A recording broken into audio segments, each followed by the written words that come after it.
Okay, so we're going to start anyway in the hopes that the quorum will show up. I know Megan did say she's on her way. She's delayed coming from San Francisco, so we do expect at least one other person to be here. Chantal, do you want to call the roll for right now? Sure. Thank you. Gregory Braille. Phil Burton. Here. Tony Carrasco. In Young Cho. She actually let me know she wouldn't be here. Megan Kane is en route. Larry Klein. Here. Judy Kleinberg. Patricia Lau. Here. Adina Levin. Nadia Nayak. Here. Keith Reckthal. Dave Shin. Here. Carrie Templeton. Here. You're one short of quorum. Okay. All right. So can I get we'll move on to oral communications. Can I get a show of hands? I know we're having a presentation for 6 minutes. Do we have, how many other people want to speak during public comment at the beginning of the meeting? 1, 2, 3. Okay, great. So you can have 3 minutes each. I'll let the Kellerman start since they're prompted. We're here and Megan's heard this, so Yes. yay.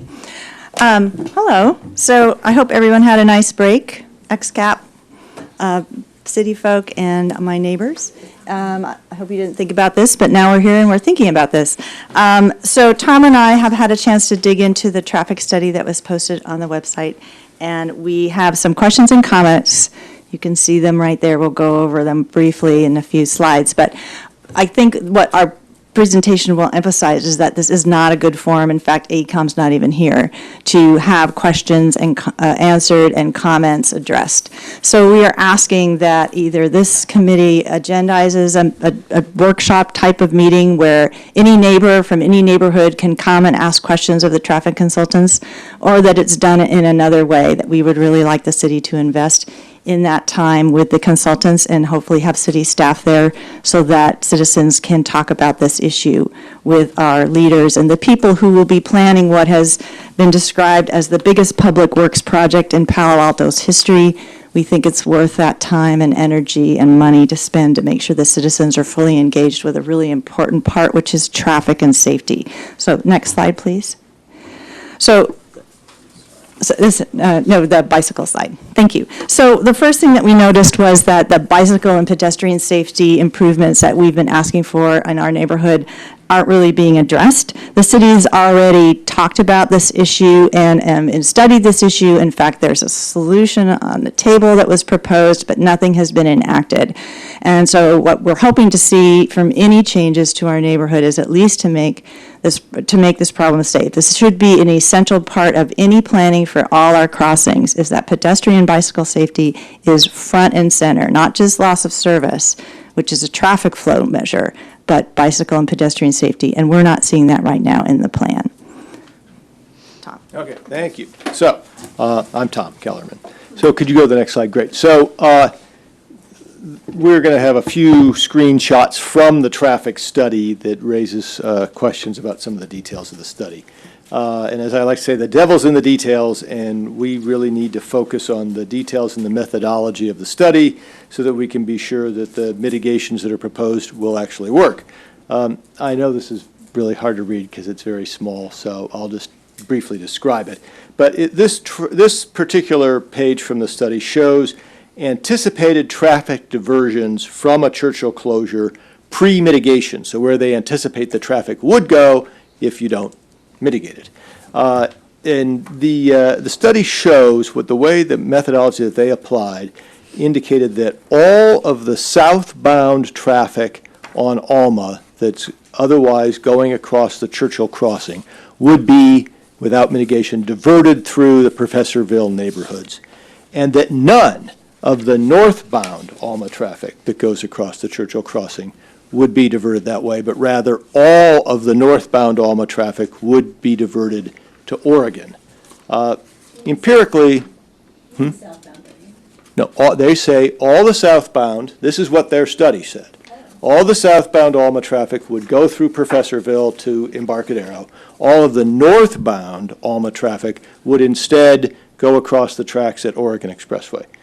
Empirically, that doesn't feel right to us. Of course, I can't prove it's not true, but it seems like that's probably not completely accurate.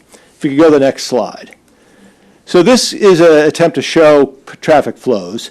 So the traffic study says that the northbound Alma traffic often backs up for 3 blocks, which would be to Tennyson, waiting to cross at Churchill. That's the purple line at the bottom. That shows 3 blocks worth of traffic backup. The proposed mitigation is to put a left-hand turn signal at Kingsley and Embarcadero so that the traffic, when it can't go across Churchill, will go up to Kingsley and then make a left onto Embarcadero at a light. That's the blue arrow. You'll note that the Kingsley portion is actually less than a full block. So the notion that you'll take 3 blocks worth of backup and have it go through really less than a block of waiting space, again, doesn't seem practical. It doesn't seem like that would be near enough space to get the cars to get through, not even adding the amount of traffic that's on Embarcadero at those hours. Trying to turn onto Embarcadero might be difficult because there might not be very much room. So that's a concern. I think the likely result of that would be that when the traffic is backed up on that Kingsley loop, people would go on by and then follow what's on the red arrows, which is drive through the Professorville residential streets and make a cloverleaf out of it to get onto Embarcadero. So again, that's the problem that we're trying to solve, and our fear is that at least the current mitigation proposal, we think is a good chance wouldn't actually fully solve that problem, or even, largely solve the problem. Next slide, please. So again, it's too detailed to be able to read, but essentially this goes to level of service. And my understanding of the term level of service, and it's defined here, is really the amount of time it takes for vehicular traffic to get through an intersection. So level of service is indicated in the traffic report to improve from the unmitigated diverted traffic to the mitigated traffic quite dramatically, from an F to an A in these intersections.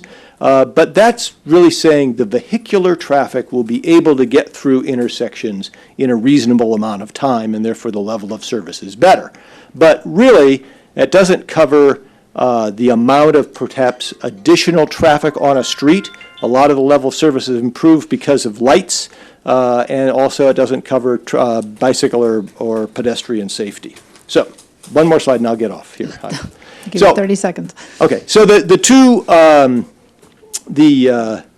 traffic mitigation plan is different in the rendering that's in the report than what's proposed as the words for the mitigation. So I think that needs to be fixed. There's also a language about possibly needing to replace the Alma Embarcadero Bridge. I don't think that's in the budget. So all of these things are things that need to be addressed. And just in closing, I would ask that members of the committee find a morning from 8 to 8:30 in the morning on a weekday when you can go stand on the Embarcadero Bridge and get a little empirical evidence of what all this really looks like and think about whether or not it works. Thank you, Tom.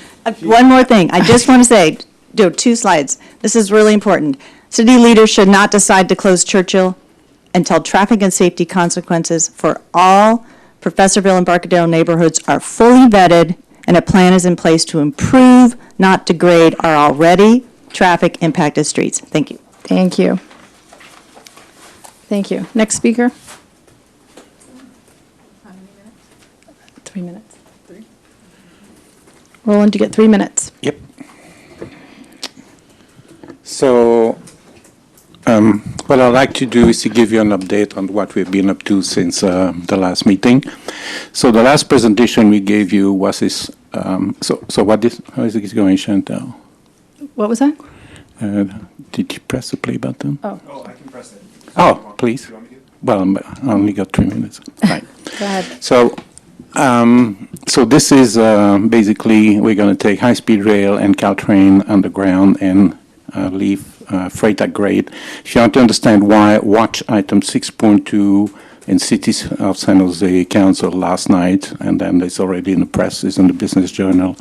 So the shoe flyers are going to be in green, the poles are in silver, tunnels are in orange. What's missing is that the existing tracks, the overlay is not there. And we're going to fix this by the time we go to council. So we're just south of Oregon here, and this is where we split. And at some point You can't actually, yeah, there you see it. There's the beginning of the ramp. It starts 200 feet south of Matadero. We actually, in London, we found an identical situation. They start 375 feet south of the culvert. So you got two shoe flies either side of it, and now the ramp is going down, and we're going to be hitting Barron here. And you don't see it, but that's where the head wall is. So at that point in time, the tunnel starts, and then the two shoe flies go back to the original tracks that you can barely see in the middle. We're going to fix that by the time we show this to council on Monday. Now you can see where the two tunnels are now. From the surface, this entire section here of 3/4 of a mile, nothing changes. You won't even see construction, you won't see anything. And now we've crossed, I think, Charleston, and now we're splitting again because we have to go around the ramp on the other side. And you're going to see pretty much the same thing. So we've got all this fitting going by Caltrain engineering standards. The model is right now is 25 megabytes. And the next steps is that we're going to start breaking the model in small pieces of how this stuff gets constructed. And there'll be some surprises. Yes, that's a key point. We're not touching Alma. We're not touching Charleston. We're not touching anything. The entire thing gets done within the Caltrain right-of-way. And you can cut it up here, Chantal.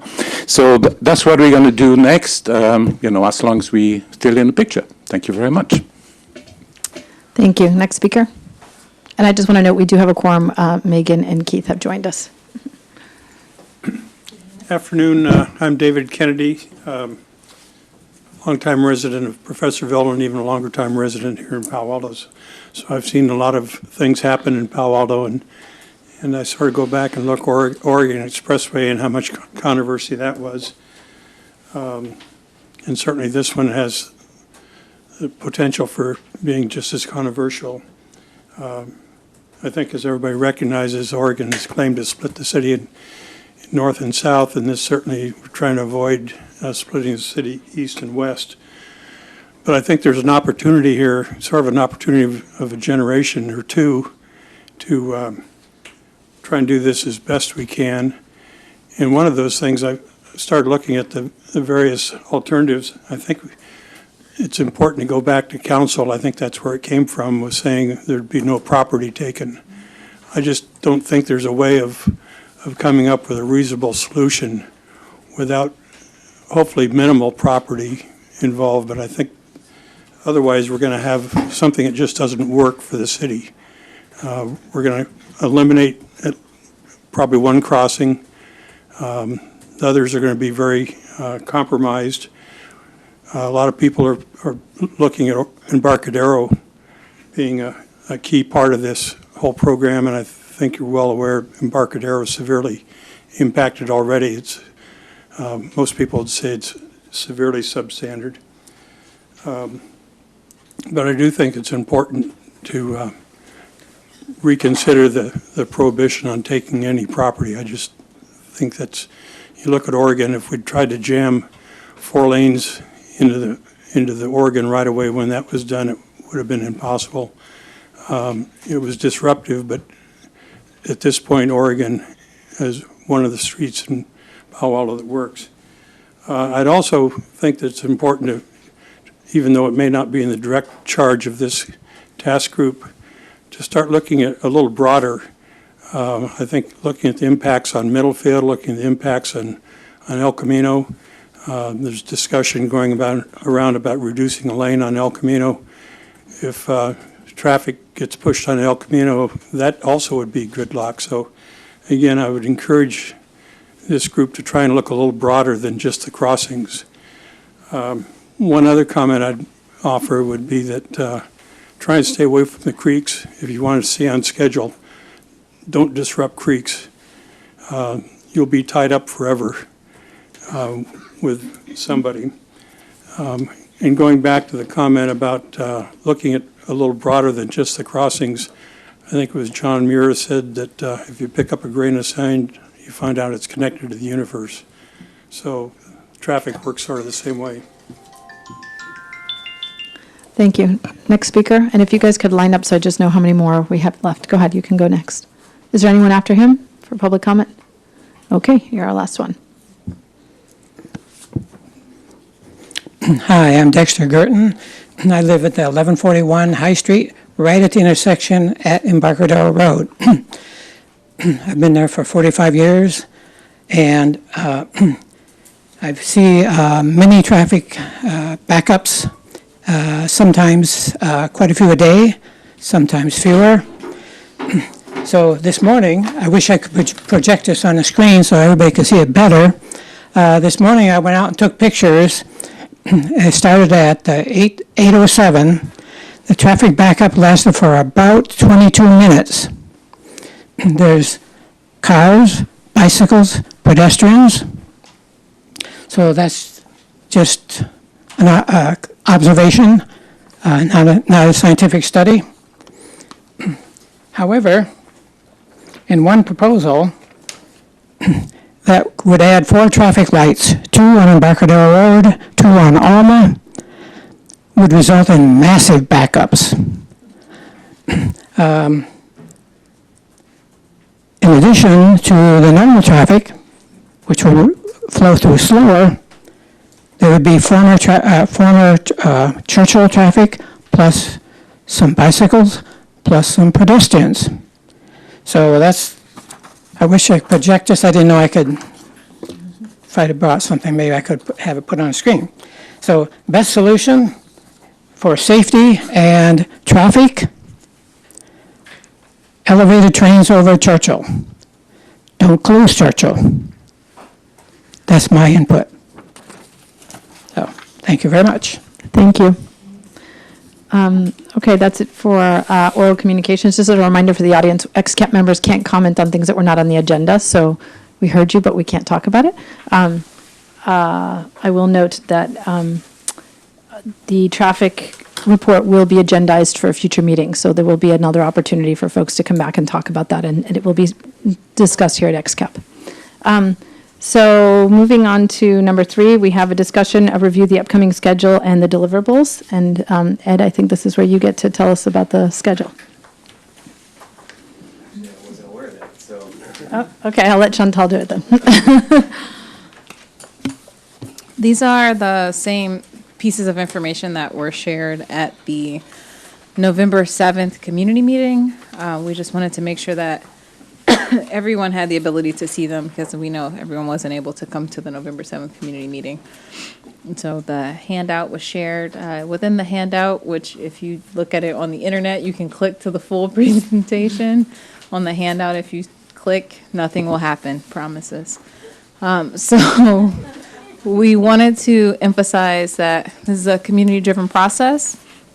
And so there's information there based on with this being a community-driven process, we're trying to address impacts costs from Caltrain electrification and increase service impacts. And so we're looking at the timing for the city council to make a decision on this as spring 2020 on preferred alternatives. And that aligns with the XCAP's, it's the, yeah, you're there. This is slide 5.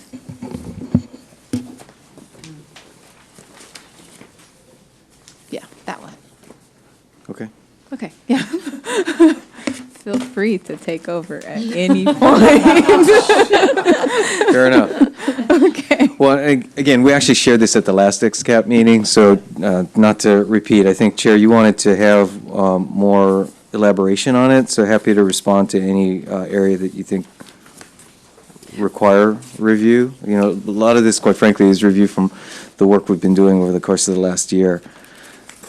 So I think this was actually discussed at the community meeting, not the XCAP meeting. So the idea was for you to. Correct. So we presented it at the community meeting. We also shared the full handout with the presentation at the last XCAP meeting. Okay.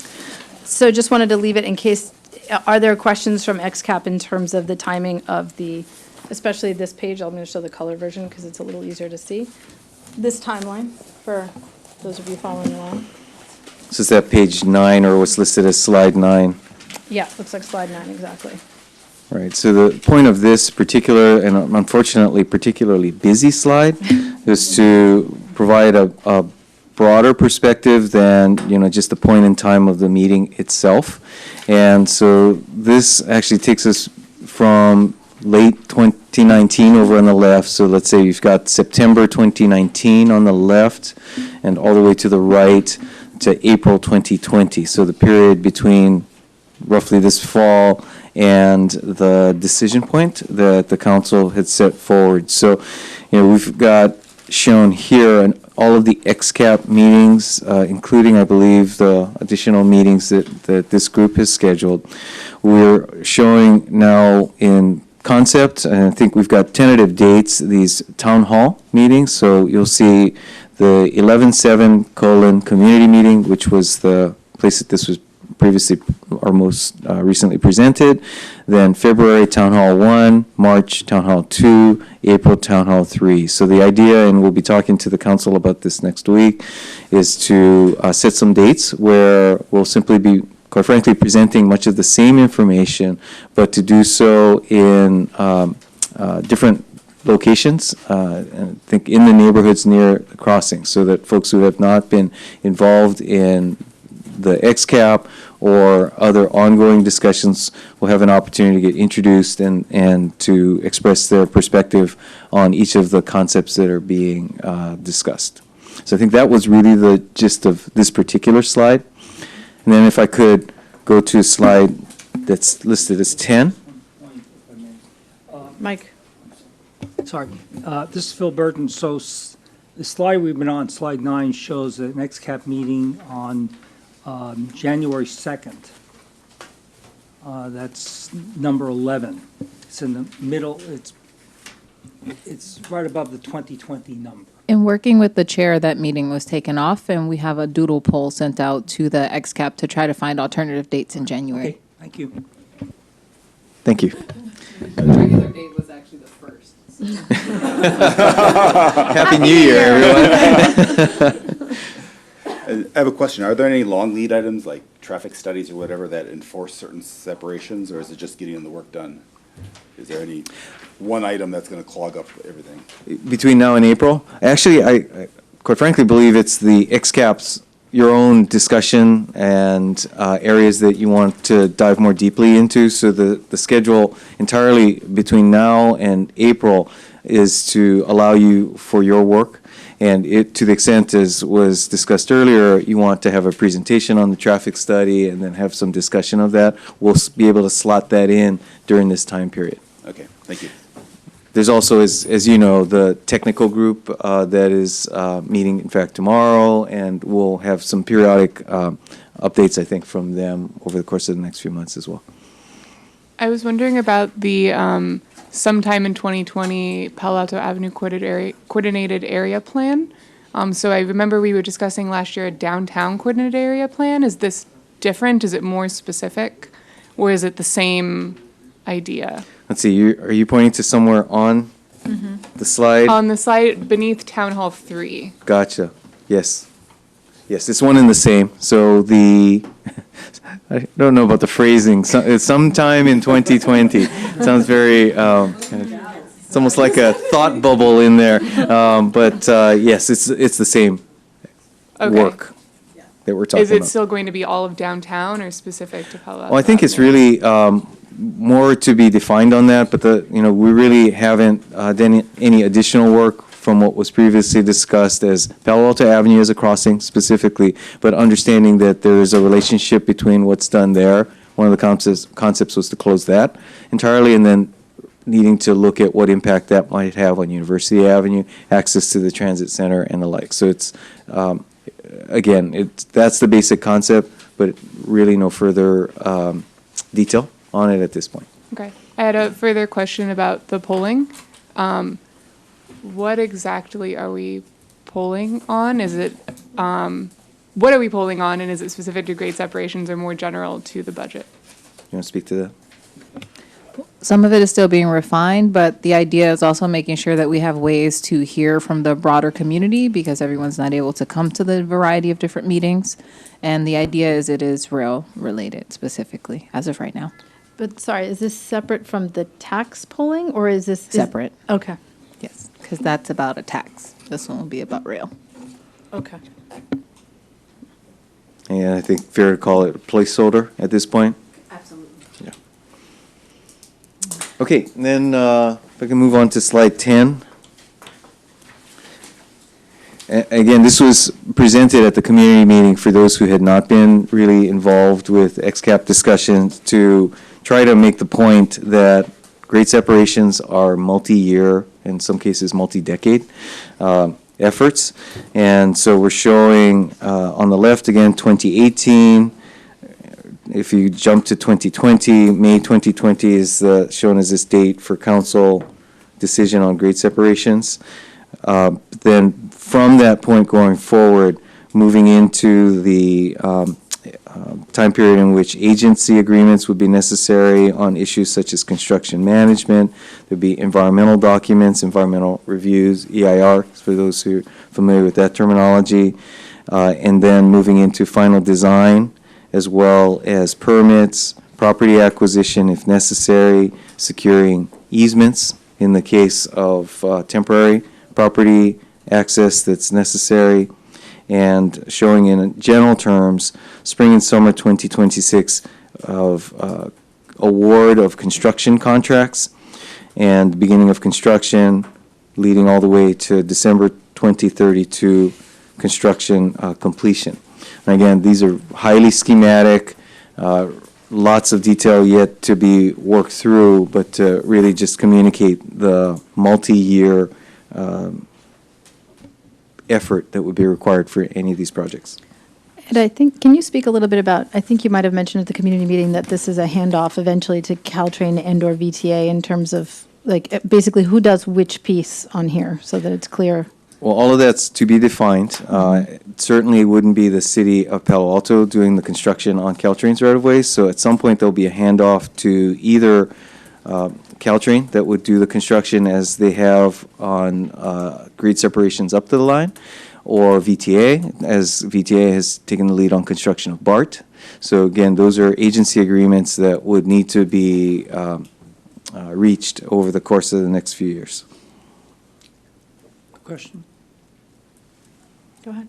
Yeah, so from a traffic impact point of view, does this assume that there'll be simultaneous construction on all three of the grade crossings? No assumptions on that. So those are, again, issues that would need to be worked through. At this point, we don't know if, let's say, Caltrain, as the owner of the railroad, would want simultaneous construction or sequential construction. So to be determined. Question about, so you mentioned that one of the original ideas for Palo Alto Avenue was closure. If later there's a closure of also Palo Alto Avenue, and let's say there was already a decision around a Churchill closure, could that potentially change traffic mitigations that might be necessary? And how would that flow into the process generally in terms of being able to execute on the various aspects of a closure of Churchill? Do we have any idea of the waterfalling of that, or how is that? I think it's fair to assume that if, well, again, this is really hypothetical, so I actually don't know that it's particularly relevant, but I don't believe it would change any of the mitigation. I can't imagine a situation in which we're proposing closing Palo Alto Avenue without mitigating that closure in and of itself, and that in particular would involve University Avenue, potentially Menlo Park. But again, that's further down the work scope than we are today. Any other questions from XCAP members? I have a question about the timeline. I thought that our report would be due in April, but there's a /May. So I'm just wondering if there's more time allowed for that. And on the page 10, it says council will make their decision, or at least hear the decision. So Ed, can you speak to the timeline as far as when our report will be due? I don't think I can say our intent was not to give you more time, quite frankly, than the council did, so. It's actually listed as 4:30. It's if you look at the color copy, it's the blue one. The topmost right one. I'm trying to think of how to describe it. Oh, I see it. Yeah, so Okay. that one, it's actually estimated that you'll still meet the recommendation from council, the mandate that it's by the end of April. Okay. And then we have the April/May in terms of just council with their discussion.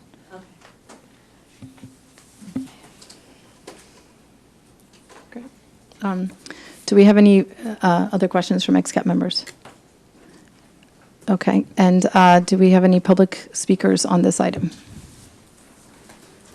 Seeing none, we can move on to the next one, which is XCAP member updates and working group updates. So this is a chance for XCAP members to talk about the working groups that each of you's in and kind of what has been happening, and just kind of generally also give an update if you've had any neighborhood meetings or that sort of thing. So I'll open up the floor.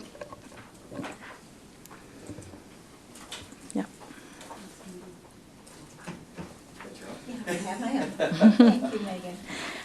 This is Pat Lau, and I had sent an email to Ken Duker, who is the director of the Office of Emergency Services for the City of Palo Alto, regarding safety. And he would like to speak, but he needs permission from Ed. And so he said he would be very happy to speak about the issue of safety. Also, he mentioned whether or not Caltrain's safety expert has been involved in any of our talks, and his name is Robert Scarpino, and I'm not familiar with that name, so can you address that, Ed? First, Ken always has my permission to appear wherever Ken wants to be, so it may be a question of just for the XCAP, how and when you want to agendize that yourself and where, whether it's a discussion for the full group or some working group. Rob Scarpino, I believe, is the operations manager over at Caltrain, and so responsible for right-of-way protection, and he was our primary point of contact on issues such as fencing. Thank you. I have met a couple times with the folks from Professorville. We had one meeting here in City Hall and another meeting at a folks' home. I think there's some concerns about the traffic study that you heard from the Kellermans earlier during oral communications.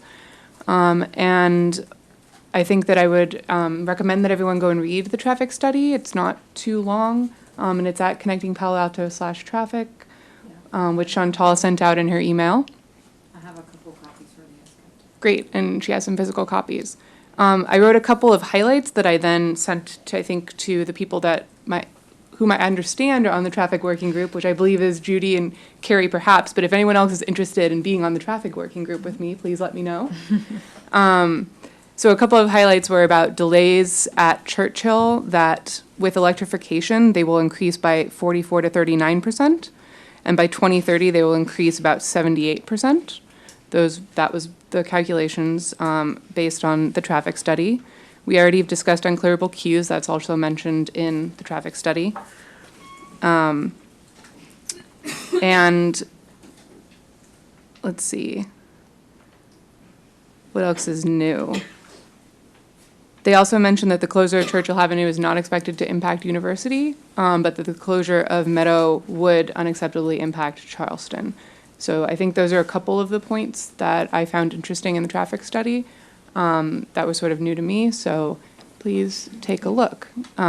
Sort of related to that, there have been requests from the folks in Professorville for a more informal ability to discuss with us the findings of the traffic study and potentially with the traffic consultants themselves, so that they can better understand sort of where this data came from, what the loss of service means for the different individual intersections and some of the intersections which are not actually on that list of ones that need to be mitigated.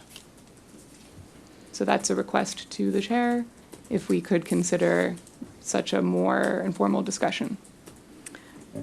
Sure, I'm going to be meeting with Ed and Chantal, so we'll see about when we can schedule, certainly Hexagon, and then figure out what's going to be the best format to have those, because I think I want to certainly make sure that the community can get involved in the traffic things, but I also want to be careful to have meetings that are broad for all city members, and so doing it neighborhood by neighborhood may not be the most effective way.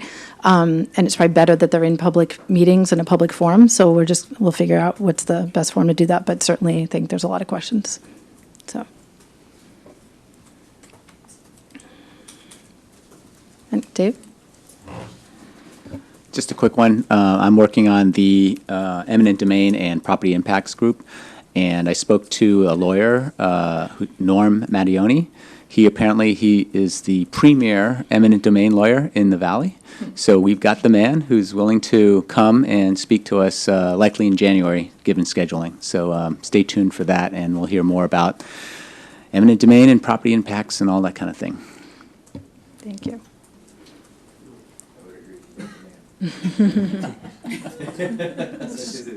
So, I'm part of the technical group. We had a meeting, I think, 2 Sundays ago with 3 retired or semi-retired civil engineers. It's obvious from their comments that they really, really walk the talk. And they expressed some concern about certain details. We're having another meeting tomorrow. Separately, I've been looking into the question of vertical clearances. I can't come up with anything definitive. Nadia sent me some material I haven't looked at yet. I'm not sure I can definitively state that Caltrain is over-specifying vertical clearance requirements until I look at Nadia's material. But it is possible they are. Secondly, I had some informal conversations 2 weekends ago at Pete's Coffee Shop in Charleston Shopping Center. I talked at length with a young Google engineer who rents a place on Colorado near Bayshore. He had no idea about this project, no awareness at all. So I asked him why. Well, it turns out he has no way of getting local news. And this, to me, raised the point of maybe we need a hashtag for this project. Or maybe there are hashtags that we can use. I don't know, but I made the decision I'm going to go all in on social media because that's how I reach this young Google engineer who lives online, I guess. Also had a conversation with somebody else, somebody who's actually the parents of one of my daughter's school friends, and their comment was, yeah, we kind of know about it. We rely on one of our neighbors to keep us posted. End of discussion. No time to even talk about it further. And again, this makes me nervous because these people are going to have to start paying attention, not just rely on what their neighbor says. That's another reason why I think I need to go all in on social media, which is not my style, I'd like to add. I'm not a tweeter, but I'm about to become one. What? That's awesome. What? I gotta get this done somehow, okay? No, not doing the job is not an option, okay? I'll leave it at that, thank you. So the update from my perspective is we are hoping to have Sebastian Petty come from Caltrain to a meeting in January. We're waiting for the doodle poll results to figure out when is the best meeting, so stay tuned. But upcoming in January, that means we would have a traffic study meeting, a Caltrain speaker, a property impact speaker, and so it's going to be a busy month. Another word just about the doodle poll is that I think Chantal sent it out for 2-hour blocks, but considering the amount of work that we have, it would probably make sense to potentially carve out 3-hour blocks. So when you look at those, mentally put yourself in a 3-hour state of mind. We will obviously try to keep them as short as we can, but you saw the messy schedule. It's only going to get messier since we are still at the point where we're receiving information and haven't gotten to the real crux of some of the discussions. Pat, I will follow up with you as well about the safety conversation. I think the only other thing I would add to what you presented was there's a question about, as part of electrification, whether or not there's any fencing that's being added, because that's always been an ongoing thing between Caltrain and the city, is that there's a type of fence that exists on the east side of the tracks that has that kind of tilted piece. There's a word for it, but it's a tilted piece of metal outwards. I'm gesturing. Thank you, the winglet. 13-inch 13-inch winglet exists on the east side of the tracks. Feel free to use that at your next party. It's a super catchy term. And then, but that doesn't exist on the west side of the tracks. And so there's a question about whether that is being added as part of safety for electrification, or whether that's something we should be looking at as we look at improvements across the line. So we're hoping to get some answers on that. You do bring it up at the party. Remember that those are also what are on the ends of Southwest's wings. Okay. There you go. Don't steal that if Ed is at the party, because he's apparently going to use that. Boeing gets almost $500,000 a plane for those winglets. Okay. I'm not making it up. Do we have, sure. Is there, so fellow XCAP members, is there anything that we didn't, Keith, I didn't know if you wanted to say anything else about the civil meeting, or if is there anything you wanted to add? Nothing particular. I thought it was very productive, and they're just getting up to speed, but I think they'll have good input. And I realize, did we have any creek stuff that we can talk about? Yeah, no. So just groups, sort of, let's keep working on our questions so we can eventually have the culmination of that. I'm going to be meeting with Ed and Chantal as well to address the sort of list of ongoing questions that we produced for the design workshop that hasn't happened, and figure out how we can get the answers to those and who will be answering the various sections. So we should be getting some more details about that going forward. Larry, did you have anything, or? Nope, okay. Okay, do we have any public comment on the member updates and working groups? I see one for Roland. Roland, you get 2 minutes. So to the point that Phil raised, if the engineers have got any concern about what we're doing, I'd rather we start that conversation sooner rather than later, because I think they're not necessarily aware of how we planned on building this. But then again, we may have overlooked something. Now, to the point that Nadia made about fencing, absolutely. The fencing is actually in the model all the way, and there is additional fencing when you got the ramps. You've got like little walkways on the side just in case anything happens, at grade. But you've all got fencing that's basically stopping from people jumping or, falling down into the hole. So there's 2 sets of fencing with ramps on. Great, thank you. Okay, so now we move on to an item that was continued from the last meeting, and that is review and screen new ideas. So Elizabeth has been asked to come back to hopefully better explain her concept. All right. So Elizabeth, I'm going to give it to you. All right, we're going to try, but. Elizabeth, you get 5 minutes for the presentation piece, and then we're going to discuss it. All right, so ask questions if you don't understand. So so widen underpass.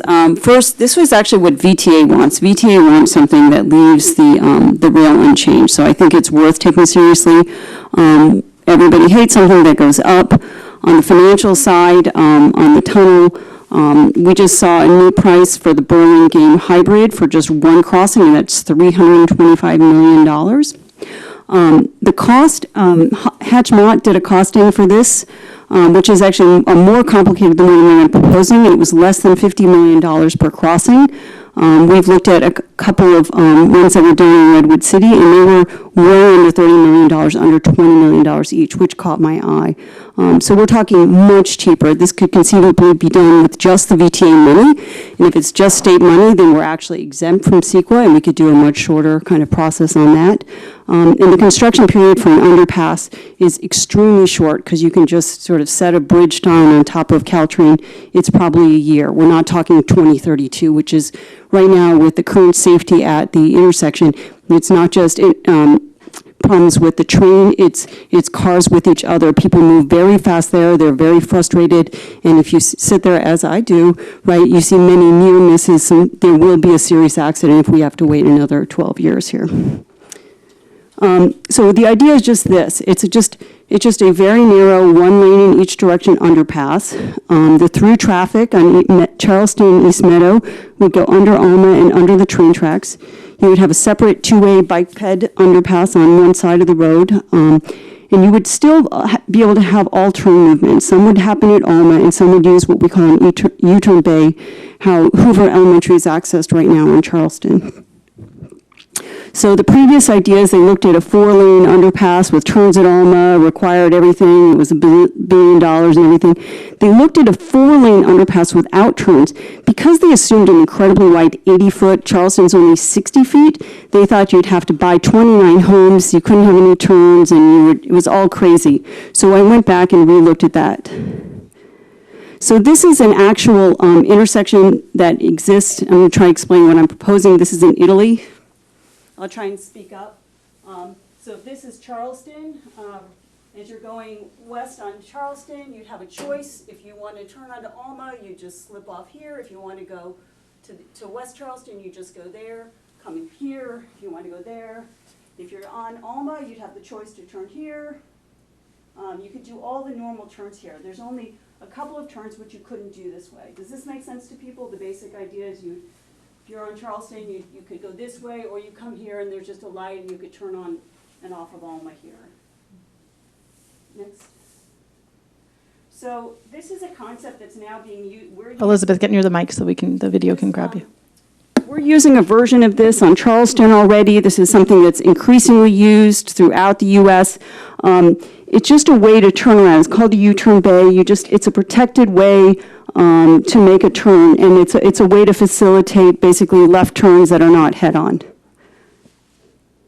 So we are using this. This is from the Charleston Matadero plan now. This is a turn at off Nelson for Hoover. So all the Hoover traffic lines up here, and then they just take that turn right there. So next. This is partly Dave Shen, thank you. So this is the concept, is there'd be this underpass in the middle, and that people, if you want to turn, let's say you were going north on Alma, and you wanted to go west on Charleston, you'd actually come here, you'd turn around here, and then you'd simply go under. And if you were coming from the other way, you were coming east on Charleston, and you wanted to go onto Alma, you'd come here, you'd go around, and then you'd simply turn onto Alma Street. Does that make sense? Anybody questions? So this allows, between the turns that would happen at Alma Street, you'd have normal turns in and off of Alma, and you'd facilitate all the other turns by basically Elizabeth, doing a U-turn. you got to go near the mic because it hasn't recorded. Anyway, you what do a saying. U-turn there. So a lot of the turns would still happen just like they do today. It would just look like a T intersection. And the other ones would be you do a U-turn to come and be able to actually turn on and off of Alma, or to go onto Charleston if you're coming from Alma. Next. So on the other side, one of the issues is access for homes near Park Boulevard. If we only have to have one lane going each way for an underpass, there's extra room on the street, and you'd simply have sort of a slip lane, almost the way we do on like Oregon Expressway for the homes that are there. That would get you on and off of Park Boulevard. Bicyclists would be able to go around. Let me just, I just have a couple just to show some traffic things.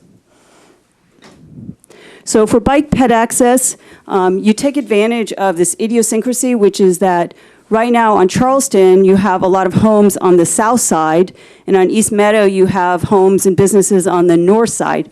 So you could just do a separated two-way bike path. You'd put it on the north side of Charleston and then on the south side of East Meadow, and that reduces the conflicts. Just to show you the kinds of turns we're looking at, the turn volumes. This is the one major turn, is going north on Alma and west on Charleston, which is about 300 per hour. The rest are fairly small. Sorry, this is Charleston. This is Charleston. No, stand by the mic. Stand by the mic. The north-south one is Alma, and then the east-west is Charleston. Okay. So the turn volume is pretty limited, except for the one turn. These are generally people coming from like Sunnyvale or Mountain View who want to go and turn and probably go out to either the 280 or go out to the VA hospital or VMware. So what you're saying is the majority of the traffic is people traveling along Alma and making a left turn at West Charleston to go west. I mean, for the That's turn, the as far as 300. turns go, yes, that's the major turn. And I have another one going the other direction. You can see it's similar. The next slide. And this is from Charleston. We have, and then people going in the opposite direction. And I've taken these from the AM, PM, from the Hatchmont, as well as Stanford. There was data for the Stanford GUP. So the turns are very small. So we're not they're still big enough that we need to accommodate them, but this is there's only one turn movement that's really a significant one. And some of those people would probably choose not to do this because they could go at San Antonio. They're typically not coming from Palo Alto. There are some other ways that they could choose to travel, but there would be a safe turn. Somebody asked if there would be is there enough room on this to have people, your normal people plus the people doubling back? Right now, because of the traffic lights, out of every 3 minutes, people going west on Charleston only get 30 seconds. You miss a few cycles. You have some startup time. So really only 1 out of 8 or 9 minutes is available for people to go west. So if you were able to go under Alma and you didn't have to wait there's a lot of extra capacity to handle some double backs. Now, there's a lot of details on this. But I just think the cost savings is so enormous. The time saving is so enormous. It's worth taking seriously. It's what VTA wants, that we should be sitting down and figuring this out. I think Okay, Elizabeth, I'm going to let XCAP members ask you questions. So, Yeah, Elizabeth, ignoring the turning movements for now, Yeah. just considering the through movements on each of the crossings, Yeah. will one lane support the volumes? Yes, absolutely. Especially a 10-foot down from 12 feet. Yeah, so normally. there's only about 200, let's call it 300 people in each direction per hour right now, and a lane can handle like 1,000. I mean, through crossings. Through crossings are only 300 in each direction, because right now you just have such limited ability to get across the tracks. It's as I said, you only can go 1 out of 8 or 1 out of 9 minutes, and it's actually. So we have 2 lanes right now. One is really used for turning. There really is only one effectively one through lane. Yeah, the other comment I want to make, in the state of New Jersey, they have a really interesting way of making left turns. They call them jug handles. Right. So go look at Google Maps, pick any non-interstate road in New Jersey, and look at the turning movements. Yeah. Jug handles. So this is instead, so at Embarcadero, you're using kind of a really screwed up jug handle, basically. And if you wanted to take out a few houses, you could do a jug handle. But this is a way that without having large property impacts, that you can still accommodate it. It's something that already happens on this road, and that, we're kind of used to there already. That would be one, otherwise, yeah, you do a jug handle. Carrie? I want to ask what might be a pretty unpopular question, but instead of this type of construct, which we don't already have in Palo Alto, have you considered like having a rotary or some kind of traffic circle instead? Traffic circle for the U-turn bay, or for Yeah. So there, because the only turn that's actually needed is the U-turn. So if you you just have a lot of merging. It uses up a lot less space and it's safer. Now, the one place, if we go back, and it's more at like East Meadow, because there's some other stuff there, it's very possible, and this goes beyond it, that you may actually want to make the intersection at Alma a traffic circle, because for different kinds of reasons. I mean, right now we have a big problem that people are not doing a good job transitioning from the 45 mile an hour plus Central Expressway down to lower speeds. I mean, that's what we're seeing. Very dangerous things going on right now. So it might be not necessarily for this, it would help this, but really to get people to slow down coming through that area. And if I'm understanding this correctly, one of the reasons that's not included in your proposal is that would require lowering Alma, right? No, you can do that. You just do that right there, right? You can see how this could be a traffic circle. Okay. Got it. Thank you. Any other questions from XCAP members? I just have a comment. When you first were talking this, I thought, no way that it would just clog up Charleston too badly, but the fact that Charleston now doesn't have to deal with Alma and doesn't have to deal with the train tracks, that's really going to help the throughput. That's right. You open up a lot of capacity, which you actually kind of want to fill, right? Because you don't want so many people going through there. But yeah, you would. This is where you need the eds and the other people who actually, how do you figure out how do you slot people? Give people turns. Do you do it through? There are stoplights and stuff at most places up and down. Do you do it that way? Do you do it through merging? How do you do? There are a lot of details, right? And one thing that gives me confidence is actually sitting there and watching Charleston Rostradero. Like, it actually, except when the trains come at exactly the wrong time a couple times in a row, like, it works miraculously well. Like I believe in traffic engineers, but I do. I mean, they really can think about this. They know this kind of stuff. They know all these things. I think but this is where the devil's in the details. There's one place with Park Boulevard where there's some conflict with the bikes that you have to figure out. I mean, there are details on this, but I think you could. I'm just really coming to the fact that, like, you know, if you could look at $50 million, you know, it should conceivably be less than 50 because of Hatch Mod, but nothing ends up being less than any of our costs. If we could do this for the VTA money, I mean, that's a game changer. And it's very short, the construction phase, because they prefab like a piece of this. This piece is prefab. They drill some supports. Go back to the mic.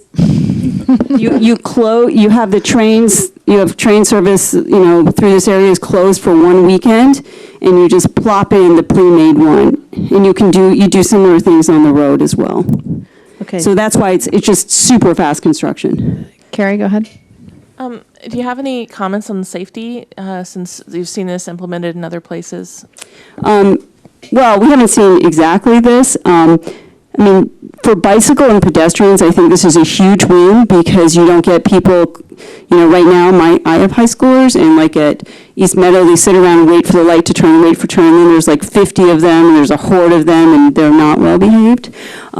So this one, people are going through smoothly. You could have, they could basically have their own dedicated lane, and they would just go onto the train tracks. I think it's a big win for pedestrian and bicyclists. I think it's safe for cars. I mean, it's just, yeah, it's safe. I'm not sure where, I mean, that's the only thing, like, you have a few more merges. I was thinking about the other safety concerns about accidents and well, you would get rid of that, because right now you're getting, because you would have very few direct head-on kinds of incidents, and you wouldn't have that frustration where people are getting freaked out or scared they're going to get stuck because of the train. I mean, that's where we're seeing really bad behavior.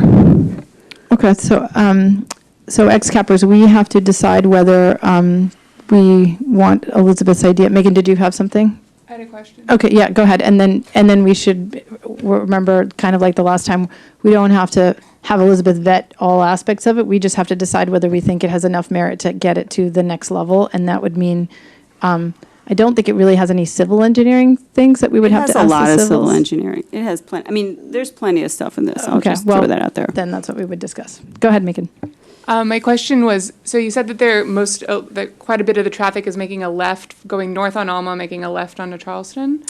Yes. How would that turning movement work in this? I'm a little bit confused about how that turning movement would So happen. the turn movement would be, I'll take the two different turns because it's people coming back and forth. So as I said, some of this, I think people would, what's the expression? They would decide to go another route, right? Like, so there's a lot of people who are making that turn right now who don't need to make that turn. There are other ways. Both of these neighborhoods, you can get out actually onto Alma. One thing that I think makes this plausible and feasible is that on both sides of the street, on both of them, the neighborhoods actually have lots of different ways to get in and out. It's a little different than like at the Churchill situation.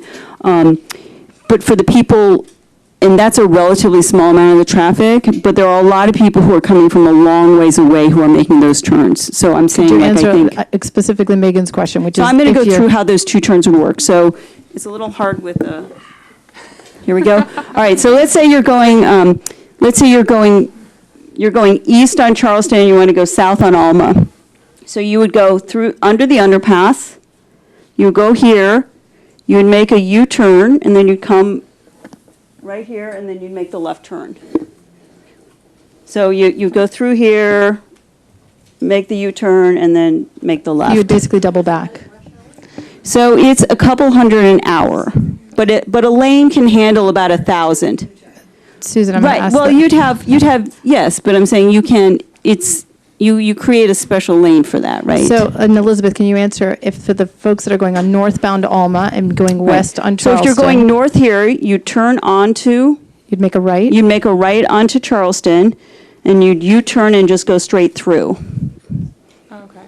So basically, if you're using the U-turn, you're going down a little bit further for drivers Right. and then doubling back. But the difference, if I understood Elizabeth correctly, is that because it's a constant movement, it's no longer, right now, the problem is that the train stops so often, and when you get multiple trains and multiple, it lights. But because this would be a constant kind of going, then the capacity is much greater. And actually, I don't think Elizabeth highlighted it so well, but both at Meadow and Charleston, the streets are actually, especially in Meadow, you can see it if you look at the map, it's actually one I have lane. some, do you want to pull down, I have a map of Meadow and Charleston. up When here. it's one lane, but as you get closer, if you're coming on going. the west side of the tracks going east, it's a single lane, and then as you get close to the train tracks, it starts to get wider. You have these stacking lanes for turning and stuff. But then once you cross across Alma, it immediately goes back to a single lane, which tells you that the amount of traffic is actually handled fine by the single lane. It just gets wider to handle turns. So in Elizabeth's thing, now you can stay at a single lane, but you'd now be able to, you'd have a more constant flow. So actually, you could do it in a more limited space. And the Right. difference between what she's proposing and what Hatch Mott proposed is that they just took the widest piece of the intersection and They tried to do increased that on the both capacity. sides. They assumed you'd actually want a larger intersection than what exists today. There's the picture.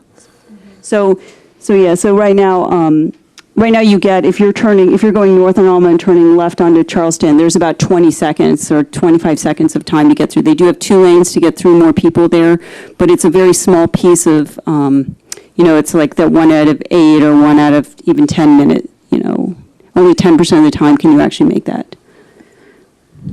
Can you discuss how long, so the Charleston is depressed here, and then on both ends it'll come up. Where would it get back to its normal grade? So that's a good question. My best estimate, if we can go back up a couple slides, and this is based upon the original Hatch Mott, but they had this 10-foot, they had a 10-foot superstructure, which is not actually used like anywhere, and you'd have a very small span, so it would be very narrow. I also looked at the Jefferson. I think I have a picture down here of, you want to actually go down a couple slides? Keep going. The other way, the other direction. The other, like the last the end. slide. Like the last We're slide. I all think I put lost. one up of Jefferson. That one. Okay, so this is in Redwood City, if you've ever been to Redwood City. Have you been to Redwood City? Anybody? So they have, and I don't even really like this one for lots of reasons, because I think it's bad for pedestrians, which is why I would do a completely separate bike crossing, like separate from this thing.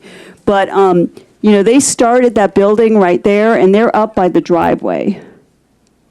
There's Pier 1, so basically you need a Pier 1 to get back up. That's it. It's an official measurement. So it goes from, you go down here, and then you end up right here. Now, we would be a little bit wider, because we'd be also going under Alma, but there's. Go back to the mic, Elizabeth. So Anyway, this you'd be going is by under Alma, the, too, so it's a little bit longer, but if we go back to the first slide I had.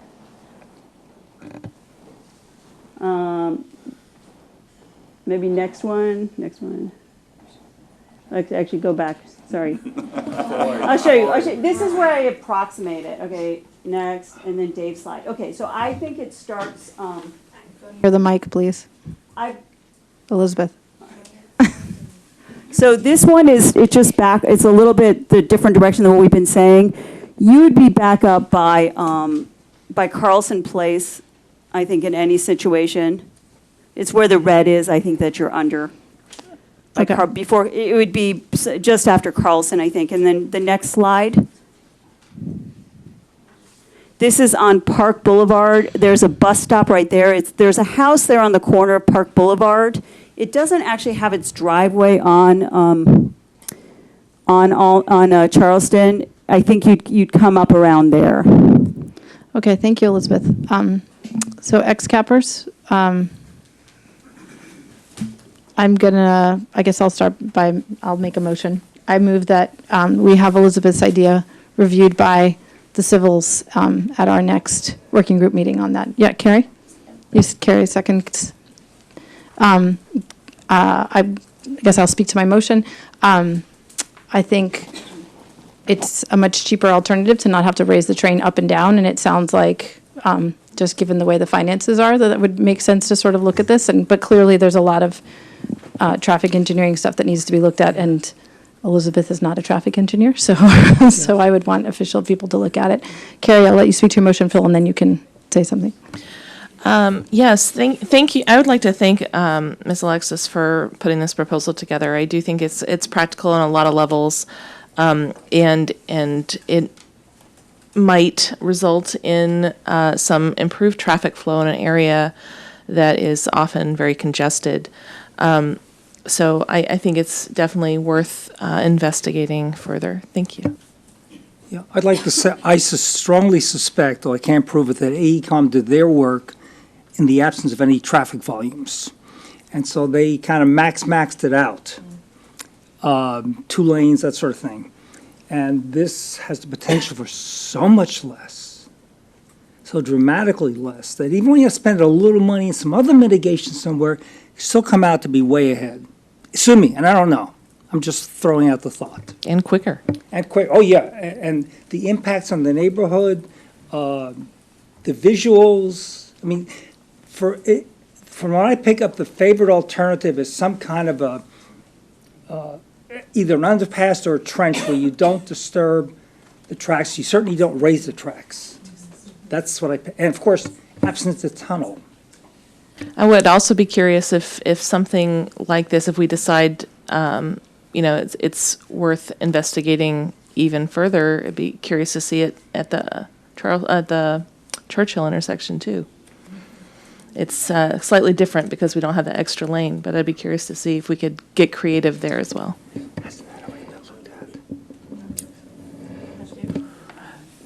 Yeah, in that comment, I was actually curious about Meadow, actually, more so than Churchill, but I think Elizabeth's proposing it for Meadow in Charleston. the same thing. I realize I said that without my mic on. To Dave's comment, I believe Elizabeth is proposing it for Meadow and Charleston, and she's nodding yes from the audience, so I'll take that as a yes. Keith?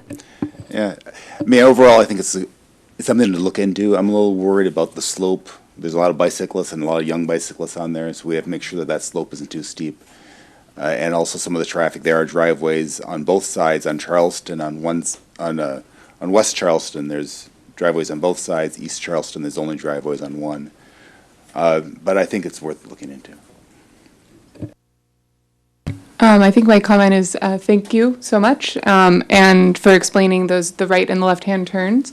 I think my concern would be they're both using the same turnabout. And so I think one of the things that I would want to look into is where the turnabout, the U-turn, whatever we're calling it, would be in comparison to the folks coming straight out of the tunnel and the folks that are turning right from Alma and needing to cut across, basically.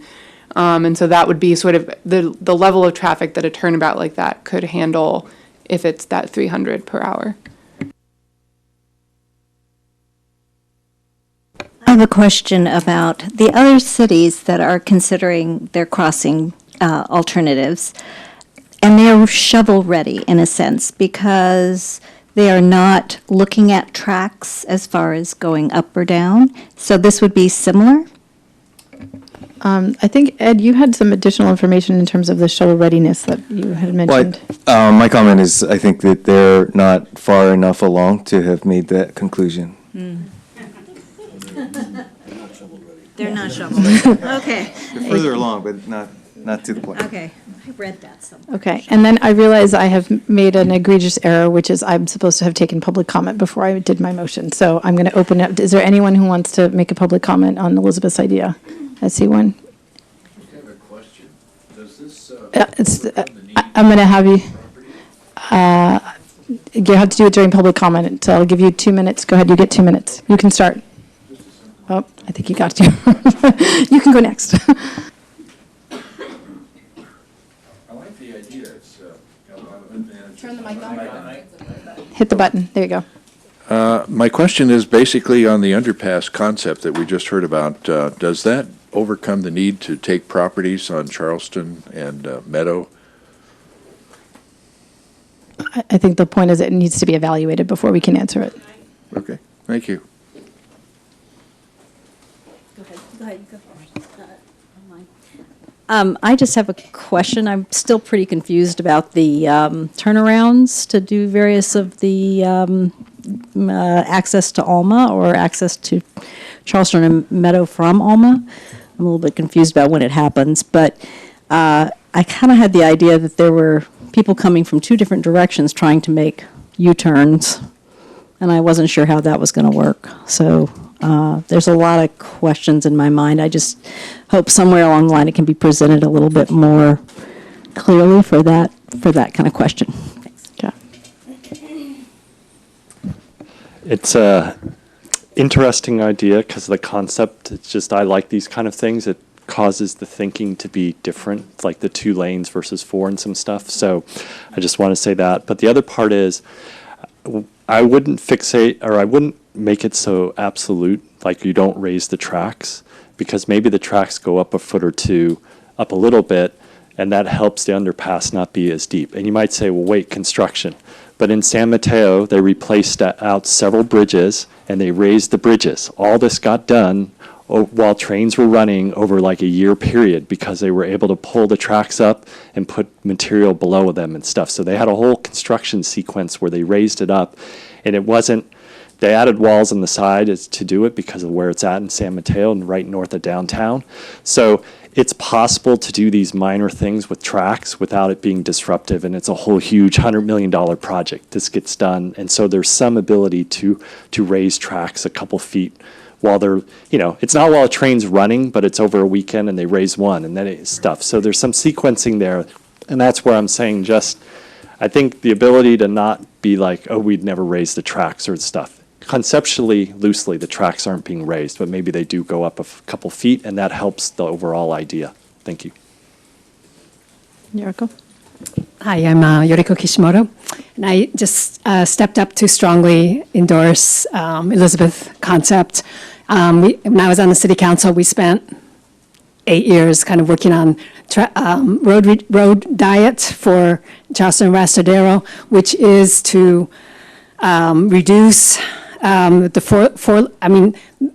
Matadero was like 4 lanes, speeding 95% of the day, 5% of the day was congested just for that.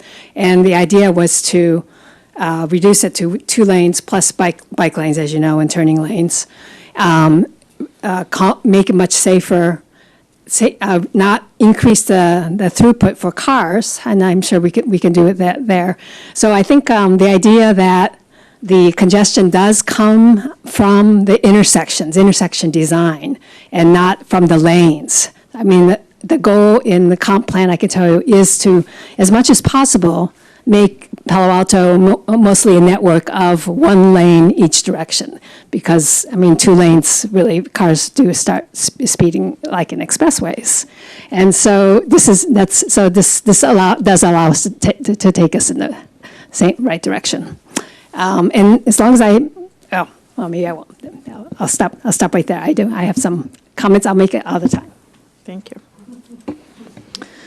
Okay, so back to XCAP, we have a motion and a second, so I guess I'll try to go faster on this and we'll call a vote. All those go ahead. I don't think we need a third, no. So all those in favor of allowing Elizabeth's idea to go to the next level to be reviewed by the civils and the working group, say aye. Aye. That's everybody. No nays, no abstentions. Okay, that passes. Great. Okay, the next item on the agenda is the XCAP update. I will be speaking to City Council on Monday night, giving an update of where the XCAP is. And you should have, and the audience can have, it's agenda item number 6. There's a draft memo. For those of you who are planning on attending, Chantal, could you remind me what time we think it's going to come on? Okay, sure. We're going to look it up. It's definitely early. I think County Supervisor Simidian will be coming for a study session with the council at 6 o'clock. So I think we're on around 5:30. So it's going to be a brief update. But if you wanted to attend, there's also a staff report. XCAP, you should have received a link from Chantal, but from those of you of the audience, you can go on the City Council website and see the packet. It discusses that they're no longer considering having an RBRIC group. If you remember, that was one of the things that was being considered, so you can go and read that staff report. And I believe the other thing that the staff report says is there's asking this council whether they want to have a City Council liaison meaning a city council member that would attend XCAP meetings and be an official liaison between this group and the city council. So that's what they're looking at on Monday night. So for XCAP, this is what I wrote up. I know hopefully you had a chance to read it and wanted to get any feedback. Did I get it? Did I miss it? Obviously, I will update this to include Elizabeth's idea that we just voted on. But wanted to see if there's any other things. This is an opportunity for us to talk to council about things. And so is there anything that I'm missing? Keeping in mind that I'm just supposed to update on what we've talked about already. And I will be going back to city council most likely in January. So what I will be telling them is that we are still having our meeting with the civils in the working group about the new ideas that have come forth. And then on December 18th, when we have our next XCAP meeting, we'll be bringing that back to this group and talking about the input that we got from them, discussing the new ideas, and then as a group deciding whether we have any official, if there's any of those ideas that have bubbled up to the surface and whether we want to ask the city council to consider those at a future meeting. And so I will be asking that the city council keep in mind that in January we may need time where they would have to take action on any ideas that may or may not bubble up. But the fact that that might be something that's going on. Okay, 5:30. Chantal's confirming it's 5:30. So early meeting for the 9th city council meeting. All right, I'll leave it for you guys. Anybody have anything?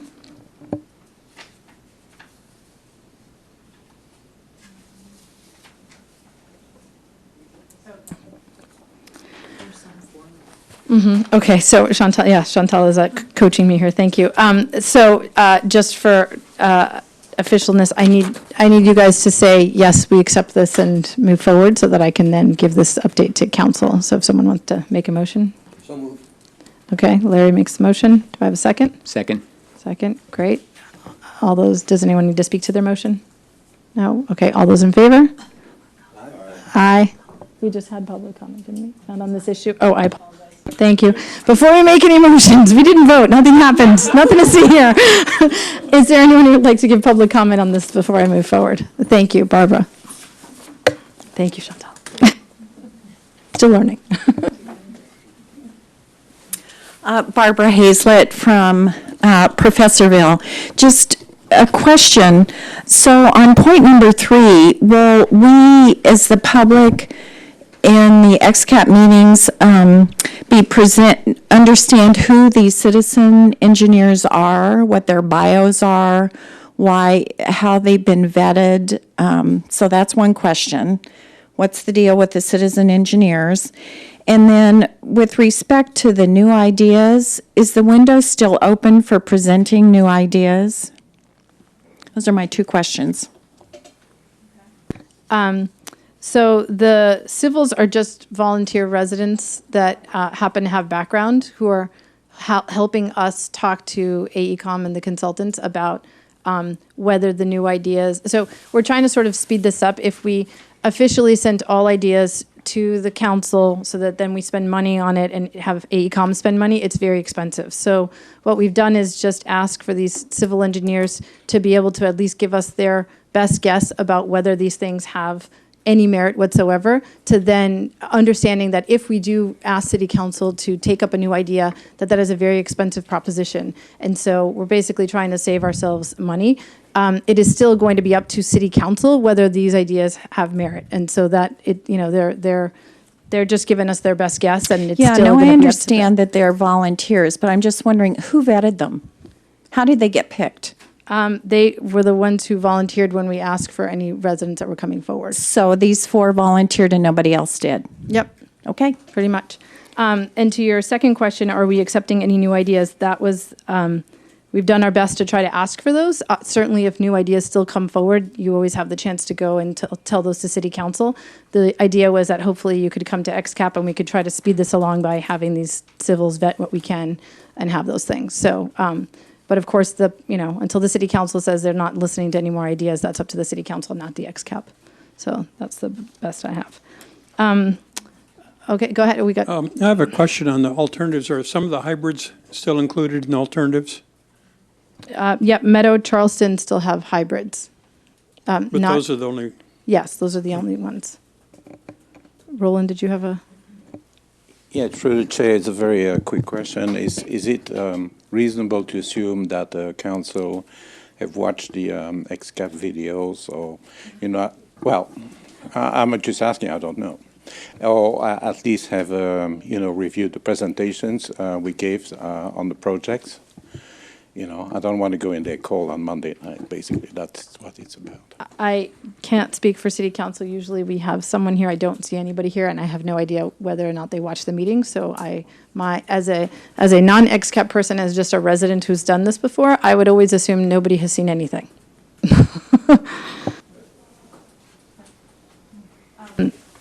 Okay, so Elizabeth, last. Just public as comment.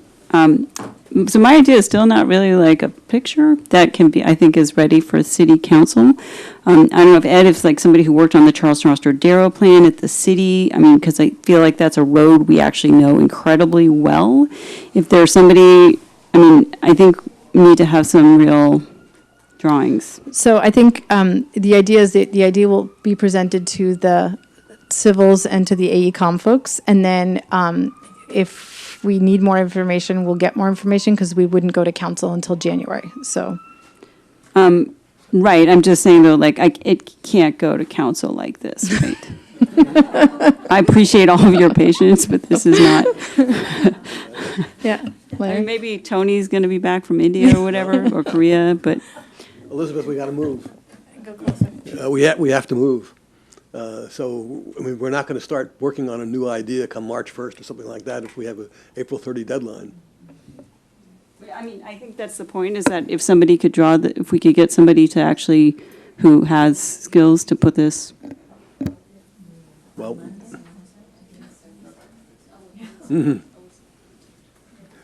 Elizabeth, I think the conceptual framework is there. I don't know if you need a lot of detail, because again, there's only so much time to present, correct? I drew those sketches, so I'm happy to go and talk to whoever that needs help. I would just like to say, I think the key point behind Alexa's presentation is that AECom may have vastly over-designed the crossings, and that with the more realistic traffic volumes, you have opportunities to take huge amounts of cost out.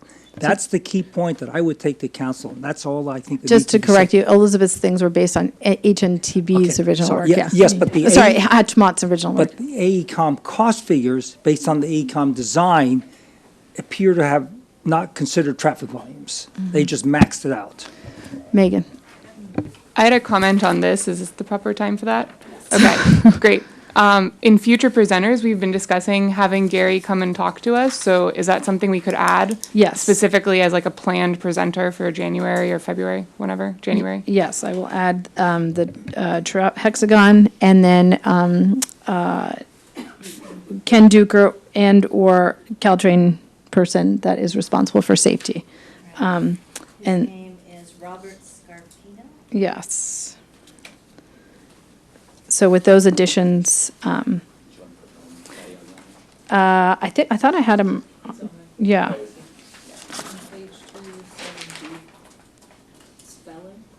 Yeah, yeah. So we have, so under item number 7A, we have Sebastian Petty, B, Norm Mattioni. So you're proposing C would be hexagon, and D would be Robert Scarpino and/or Ken Duker. And the dates will be TBD. Okay, so with those, do you want to amend your motion to include those two? That was Larry's motion. Larry, thank you. So amended. So seconded? I don't know. Okay, great. We're getting good at the terminology. Okay, all those in favor? Aye. Any nays? Any abstentions? Okay, that passes unanimously. Great. The next item on the agenda, we're doing well today. The next item on the agenda is been carried over for, I lost track now, whether it's 1 or 2 meetings. This is the problem statement. So for those of you in the audience, this is agenda item number 7. It looks like this. The purpose of this item is that in 2017, so for those of you who haven't followed along, we've been doing this for a long time. So before the XCAP, there was the CAP, and before that, there was the Rail Committee. The Rail Committee had adopted some guiding principles, and part of those guiding principles was to go through a process where they would actually define a problem and then come up with criteria to be able to decide how they were going to solve that problem. And so this is resuscitating the 2017 problem statement, which can be found in its entirety, let's see, on page 2. You'll see it says problem statement September 2017. It starts with while enhanced transit service is important, rail transit service is important. And the question is basically that we're going to use this problem statement to set the tone for making sure that this process is answering the right question. And the reason that's important is both to make sure as we're going through the selection of alternatives that that we are really focusing on what the actual problem is, but then it's also to be able to communicate with the community at large about what it is that we're trying to do. The concept is, at some point, we're going to spend a lot of money as a city, and are we spending that judiciously? Is this the right problem to be solving? And can we define this in a way that is sort of, if you met your neighbor in the elevator and you had to explain what the problem was, you could memorize this sentence. Haha. We must make the worst parties if we'd have to talk about this stuff. So, anyway, so that is the intended focus of the conversation. And we have under number 3, we have a proposed update to the problem statement. You'll see it's basically 2 sentences. Our elevator ride is long. And wanted to hear from XCAP members, first off, what you guys think. Do we want to keep the old one? Do we want to update it to a new one? What is the problem we're trying to solve? Carrie, I see you moving. Yeah, I find that the older version of the problem statement is a bit jargony and frankly a bit negative. So the new one feels a little bit more accessible, and I think it clearly states the situation and our goals. So I'm for updating it. I meant to clarify, the idea would be that we will, if we decide to do anything with the problem statement, we would then, this is something that I would be reporting to City Council on as well. So just to make sure that that still does go to Council, just so you know. But, okay, so too jargony. Anybody else? Dave? I too like the proposed new statement. I'd like to propose a change to it, if I may. In the second sentence, I would add to the end, or I'll just read the whole sentence. City must develop solutions for existing at-grade crossings that support a safe corridor that improves circulation for all modes, pedestrians, bikes, personal and public vehicles in all directions, that improve, removing the word and, that improve neighborhood cohesion while minimizing noise, vibration, visual, and other environmental impacts. And my addition would be, at the end, and that protects the character of our residential communities.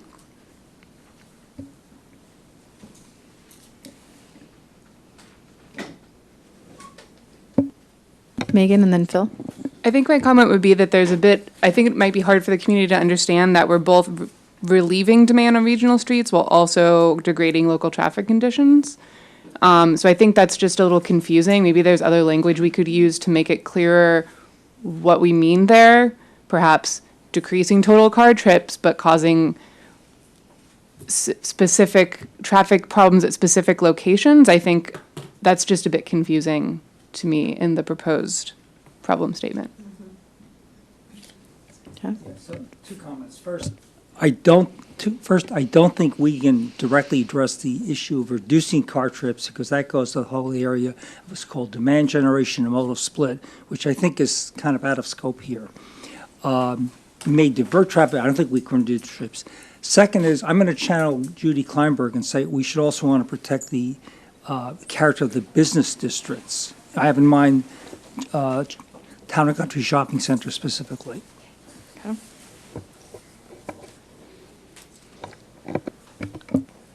Okay. To Megan's point, I was feeling the same way as I read through this again today. Maybe I'm not sure if I have the words yet, but would it address your concern if we said something like it may degrade it unless we address it? I don't know. I know that's not the right word, but is that, are you trying to connect the first and second paragraphs? Is that the goal? Yes, I'm trying to connect basically the first and second sentences in the first paragraph, both sentences in the first paragraph. How about what about may require trade-offs that could degrade local traffic unless major improvements were made or something like that? Is that what, or feel free to jump right in. Sure. Nothing is coming to mind imminently, but I will let you know. Go ahead, Larry. I don't find that this is necessary for us to do at all. I think the city council has given us our marching orders. We don't have the authority to develop a problem statement. We have authority to make recommendations to the city council. It would be the city council that's making a policy statement. And I think they've already done that. They've given us in the spring a whole list of things we're to do and not to do. So I think that all we're doing is if we make a recommendation like this, we're just sort of going around in circles. I think we all know what the job is, and a lot of this language is just aspirational. That we're going to improve neighborhood cohesion. I have no idea what neighborhood cohesion really means. Whatever it is, I think people are going to say, some people are going to say, that what we produce and what the city council ultimately produces doesn't produce neighborhood cohesion. All these things are in conflict with each other to some degree. We have policies in our comprehensive plan that have the same problem, but there, at least we know where we're going. It's almost biblical that you can find statements in the Bible that say one thing and then this the opposite, or we're in favor of eye to eye, or we're in favor of mercy. So I don't see what we're accomplishing on this. I think we know precisely where we're supposed to be going. I think the council knows where we're going, and I don't think this is a good use of our time. So if I can respond, I think this seems a bit disjointed because the way it was originally agendized several meetings ago, but things have kind of fallen in between those, was that we would have the definition of the problem statement, and then following that we would have the criteria, where we would sort of flesh out the criteria based on what we have all agreed the problem statement is. And the reason for that is if you just, for example, define the problem as we need to make a grade separation, you might not have all the additional criteria of we want to make sure about bikes, and we want to make sure about having the neighborhood feel connected, and we want to make sure about pedestrians. And so the idea is to have this statement be the thing that connects all of it, and that when we have the criteria conversation, which at this point is unfortunately going to be in January, as we have to filter in all these other speakers that will be coming, but that it kind of waterfalls from there. And so while it seems like, who cares? We already know we got to build stuff. The idea is that we really are being very precise and clear because, do all the alternatives that we have actually solve the problem? Or do they create new problems? Or what are we trying to sort of make sure that we have here? And so that is sort of the reason I think it's important. Would the idea be to change that list of criteria, the ones we've been using in the matrix? That would be, so part of it is that the next conversation that we're supposed to have is, at some point, is having the more measurable criteria. So going back to the concept of, we're not just saying we care about noise, but going back to things like the comp plan, where there's actually noise measurements and other things that have been, it's so that when we then have to measure things or go through and evaluate, how does a hybrid versus a trench versus a tunnel measure up in the noise category, we have some more tangible things. And I recognize that neighborhood cohesion is difficult to quantify, but that's part of the process that will happen when we start talking about the criteria and how would we define. There's certain things that are much easier to define, like noise. Things like neighborhood cohesion are going to be more difficult, and that's part of what we're struggling with, right? Or we will struggle with when that part comes. Sure. Very brief response. I'm in favor of quantifying criteria. We don't need a problem statement since we already have one. We don't need a problem statement to develop quantifiable criteria. I guess I do feel a little bit like the community could use a problem statement. Like, I don't know that I need a problem statement, but trying to explain to the community and having like a set of verbiage we can use to say, here's what we're trying to achieve, and here's the problem that we're trying to solve. Because I think a lot of folks, especially folks that are new to the process that haven't been engaged, seem to still be a little bit confused about why we're doing it. I also see this as a way for us to echo back to the community that we've heard what their concerns are that have been raised, and that we're trying to incorporate that in defining what the problem is, because I'm not sure that the first statement does it as well as what we could define now. So it's a way to echo back that, hey, yes, we've heard you. It's not just about Caltrain, it's also about, the rest of Palo Alto. But go ahead, Pat. I was just going to agree that I think there is some confusion about who we are and why we're doing what we're doing. And those of us who've been working on this, let's say, for 10 years, or Nadia, even more, for those who are new in the area, I think there is a need to explain what we're doing, why we're doing it, and as you said, if we're going to fill it in with the criteria at a later date, it'll make more sense. Is there a way we could call it something other than the problem statement, such that it makes it clear that the goal is to be more explanatory to the community, or is that not the goal?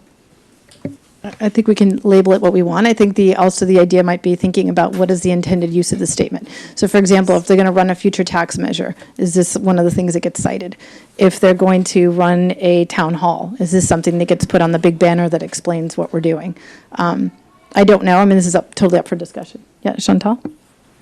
I just wanted to point out that for the problem statement and the criteria, they're both council adopted in 2017. So the recommendations that you all have for the changes would need to also go to city council as something that they would consider adopting as well, because both of those stemmed from city council decisions. If that makes sense.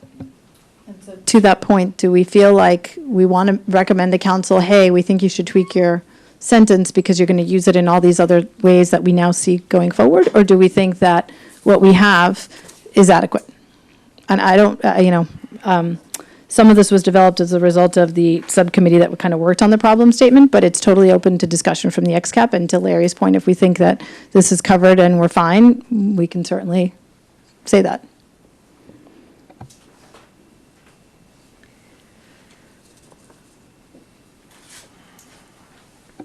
How about a straw poll moment? Do people think it needs to be tweaked, and then you're sort of still shy about maybe thinking about what the words are still coming to you? Or do we feel like it's irrelevant? Any votes for irrelevant? Larry swayed my. You can hit your mic. After listening to Larry's comments, I'm on the side of let's leave it as is. Okay. Because everything we bring to council becomes a discussion, capital D. And we have other things to do with their time that they'll allot to us. Yeah, I understand why we would want to do this. I agree with Larry. I think it's unnecessary. And I think that they're close enough that it's not going to make any huge difference.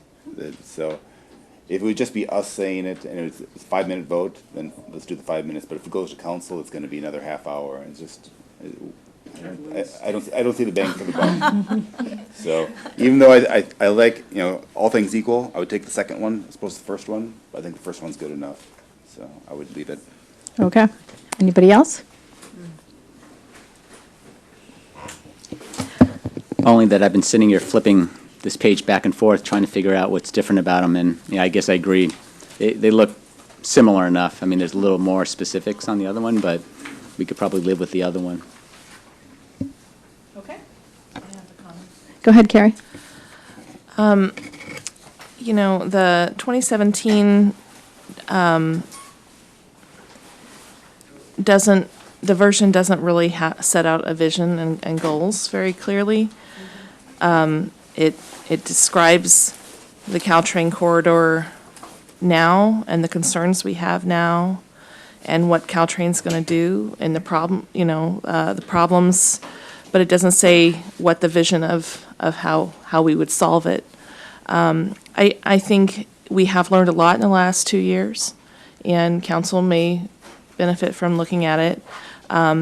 They certainly, don't need us to tell them that, but it may save some time if we drafted it.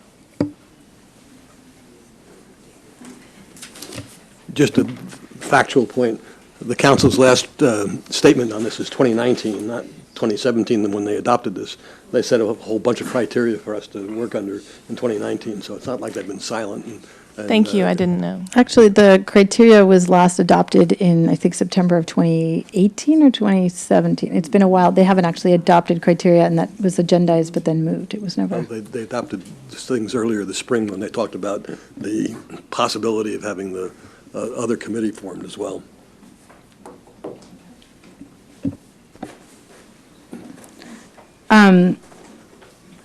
Okay, so I think just at least based on the comments, it doesn't seem like we have enough support to change the problem statement. But before we make any decisions, I'm going to open it up to public comment. Maybe the public wants to talk about whether there ought to be a problem statement or not.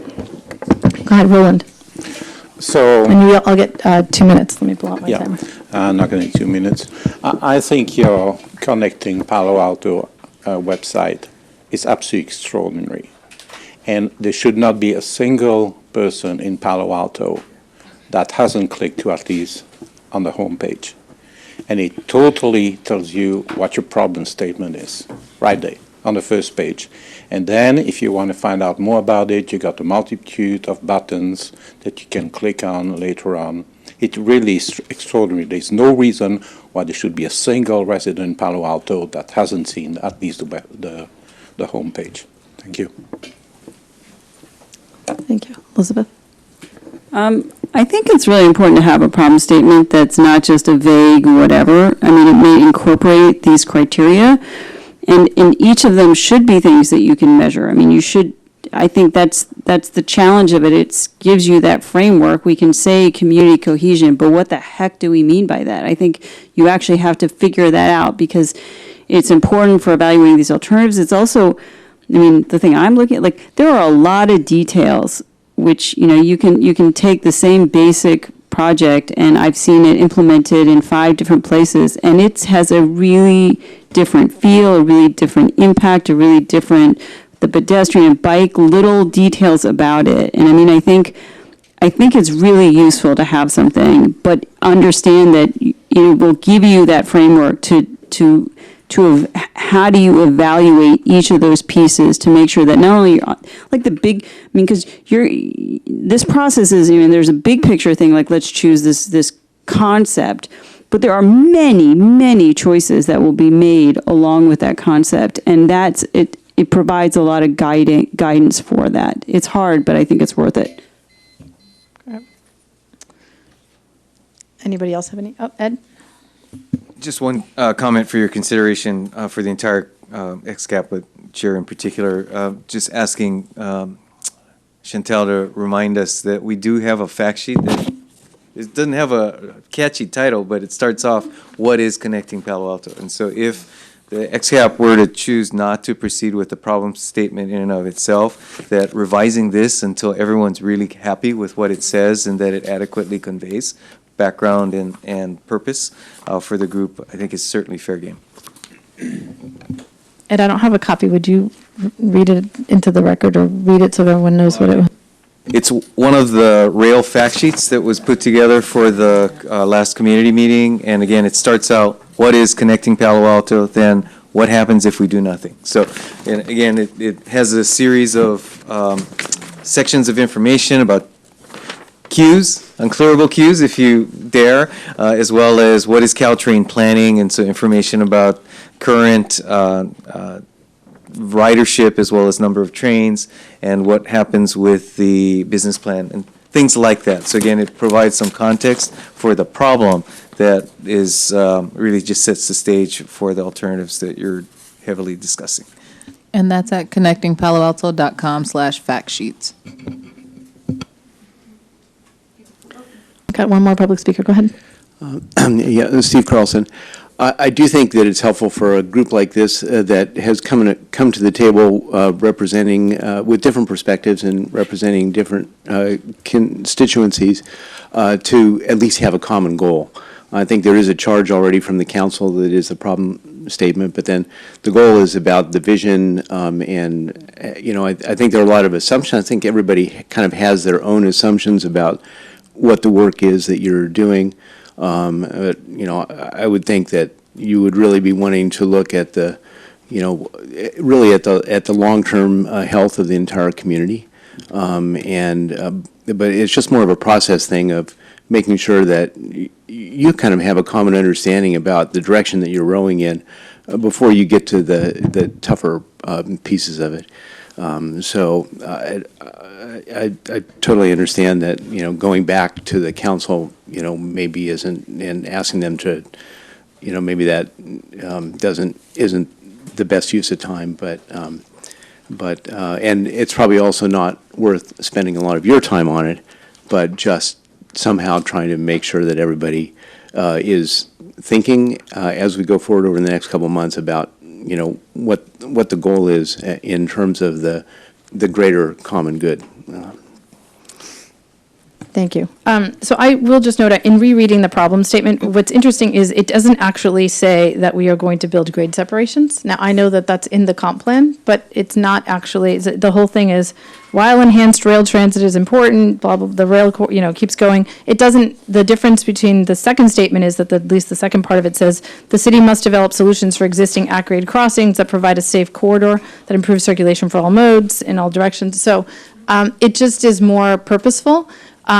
I would also note that for the same reasons that we think, like, they're close enough, maybe we don't do anything, if we decide to change it to the updated version, when it goes to council, perhaps council says, it's pretty much the same thing, so we're fine with it, and it reflects back to the community what the community has said, and actually is more specific in making it explicit that we are looking to develop solutions. So don't know if that changes how everyone feels about it in terms of making it clear, because I don't, in terms of the mission and, if our report eventually is going to answer a question, I don't see the 2017 statement as something, it literally doesn't say what we're supposed to do. Is there a legal issue in that the 2017 statement, and I don't know this answer, I'm just asking, that somebody could use as a way of stopping this project? No, I think it was just it's a kind of a guiding mission statement. It's not anything legal. So I'll go back to Larry's initial point. I'll just throw in one thing. What's different about yours is that there are sort of these four high-level goals that you've pulled out, and from that you could sort of derive specific measurable criteria, theoretically. And so getting those high-level goals really clear and agreed upon does seem like it would be worth doing, because I think a lot of us feel that the criteria that the city has adopted and that we've been using it needs some work somehow. It needs to be reorganized. It needs to be easier to sort of follow and understand, wrap your head around, relate it to something bigger. And what you've put in there, Nadia, these sort of high-level goals, could be something that you could relate the criteria to. I'm a little hung up on neighborhood cohesion, and because I don't really know what that means. So there might be better words, but. Okay.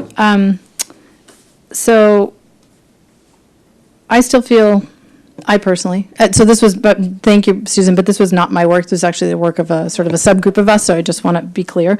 I personally, as someone who's been doing this for a while, think it is more helpful when the statements are written in the affirmative and kind of really lays out what we're trying to do. And so even though it may seem semantics, I just think that the proposed updated draft statement may be better. So I'm going to try for a motion with the updated language that Dave had said. So Dave, if you could remind me exactly what your wording was, which was You do, okay, Chantal, if you, okay. Could I add Phil's language in there? Use your mic. You can do whatever you want. Okay. So I said add at the, actually, first remove an and before that improve, and then at the end, add, and that protects the character of our residential and business communities? Would that be good enough, Phil? I'm channeling Judy. If I were Judy, it would be. Judy. No, yeah. How about just the character of our community? Overall. Versus, you wanted business? If we're going to be specific, we might as well be specific, residential and Okay, great. business. All right. Can we add world peace to that, too? I'd like to, no. We'll need a motion, Larry. Okay, great. So Dave, is that your motion? I'll make you have the motion. Okay, I will second Dave's motion. Do you want to speak to your motion?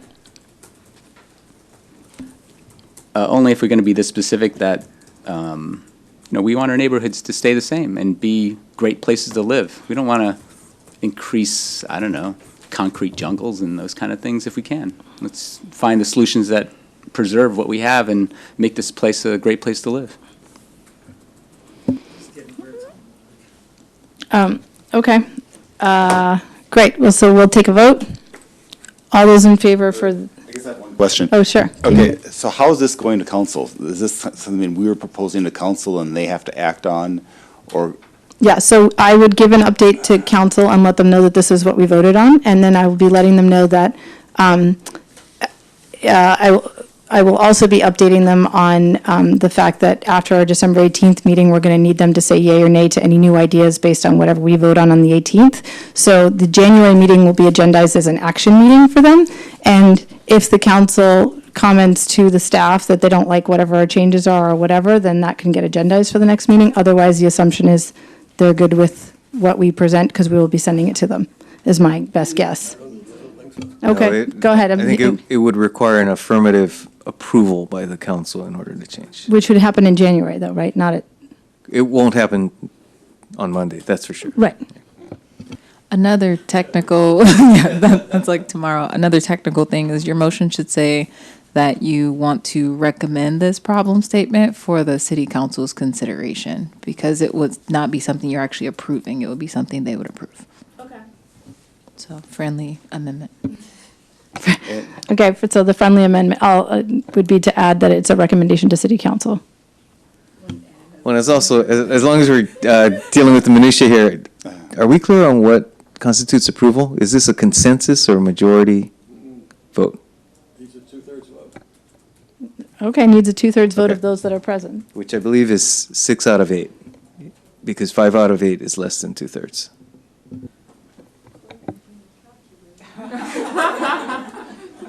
Five out of 8 is 62.4. So it needs 6, okay?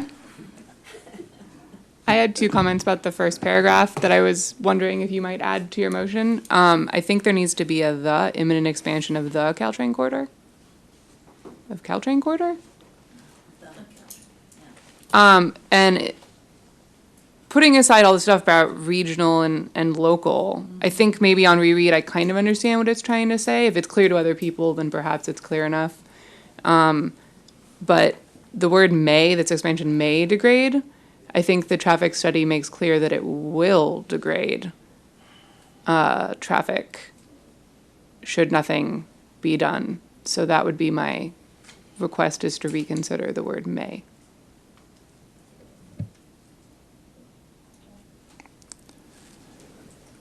Keith, your light's on. Yeah, I'm still struggling with, do we want to throw this in the lap? I mean, what does it, what benefit does it have? I think it is better, but do we really want to throw this in city council's lap and waste their time?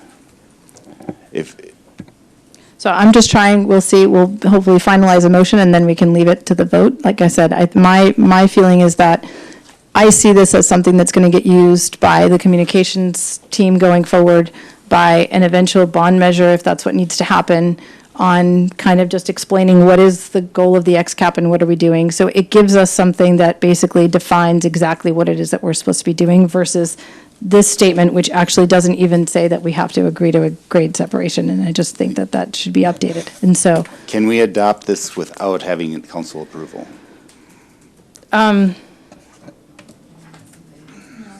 yeah, it's technically theirs. I don't see how. Yeah, I think it would still have to go to council. Not as a revision, well, sorry, just to be clear. You would not be able to adopt this as a problem statement without it going to council. Just to be clear, I was suggesting you could revise the fact sheets or any other collateral material to reflect the issues you've talked about. Right, or any collateral. Language, you want to get back to the substance, the main measure? No. Go ahead, Larry. Well, I think that Ed's really been helpful in bringing up the various fact sheets. In addition to the council taking action, staff's taken action, that the community should know about what we're doing. It's no accident. I mean, the city has also spent, how much have we spent on consultants now, Ed? It's a lot. It's a lot. And I think the council's made it very, very clear so that anybody in the community who pays any attention to it, and I thoroughly agree that most people haven't yet, but when they do some research, they're going to find that the city, through the actions of the city council, have talked about grade separations and have set forth the rationale for it over and over again. So that I just don't see what we're accomplishing here. And there isn't a silence. There's a lot of material the city's put out that explains it. Could always be better language, but it's not worth the time. And I think Phil was absolutely right. If you put this before the council, it's going to mean that each council member is going to feel that he or she has to talk about it, and they'll get off into a deeper discussion of whatever. And boy, I'd rather have them commit to spending that hour on getting into the details, which are going to be very difficult for many of them. Could we adopt this as a goal statement as opposed to a problem statement? Yeah, it feels like a program development kind of thing. It does. Okay. So, I mean, I think that's a fair question. Do we want to adopt it as the goal of XCAP versus that stems from the problem statement we've been given by council, but sort of our self-acknowledged goal?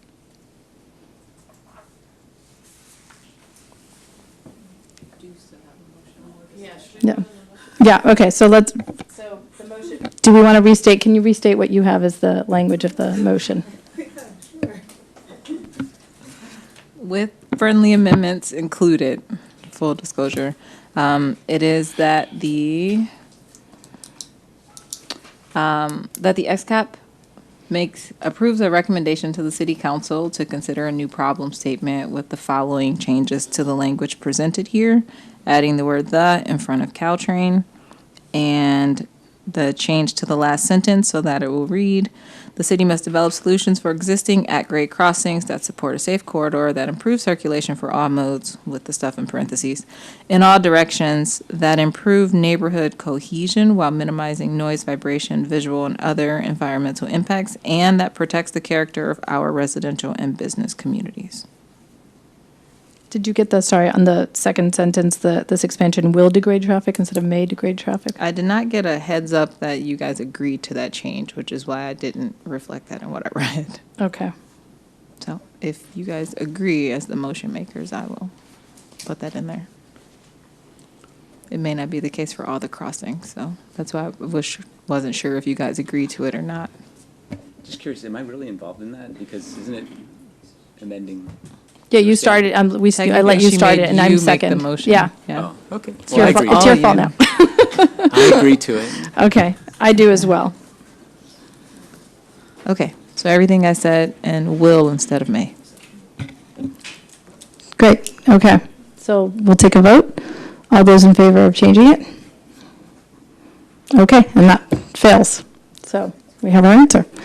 Did you want to? Yeah, I would propose that we adopt this as our goal of the XCAP. That comes from the problem statement, but does not require council to do anything. Okay. I could support that. Do we have a second? Okay. I second it. Pat seconds it, great. Do you want to speak to your motion, or Pat, do you want to support? I just think it makes logical. Oh, press again. I think it makes logical sense to have a goal statement that we can follow as our mission, and it won't detract or take extra time from the city council. Great. Keith, do you want to speak to your motion? No. Okay. Larry? I want to know whether whether the city manager feels comfortable with that. Yes, I would be. Okay? I know this is maybe a little bit in the weeds, but I don't feel comfortable voting for something that has the words neighborhood character in it, because it is such a hot sort of political phrase these days to say neighborhood character. It's sort of associated with certain points of view. So if there's other language that still gets across that same idea, I would feel more comfortable with that. But that's just, I don't feel like I can vote for neighborhood character.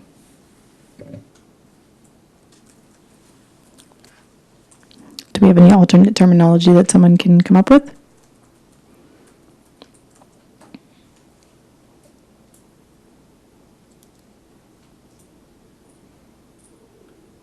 It's neighborhood cohesion. Social cohesion. Well, now we have neighborhood cohesion. So we now have neighborhood cohesion and neighborhood character, right? Neighborhood cohesion, and then later neighborhood character. How about that maintains the character? Does not neighborhood, maintains the character of the residences and business, the resident and business community? Well, right now you have protects the character of our residential and business communities. Oh, protects the character. Mm-hmm. Okay. So is it the character or the protection or the maintaining? Or the neighborhood. Or the neighborhood, right. And I know this is really hard to do without being able to see words, so. Yeah.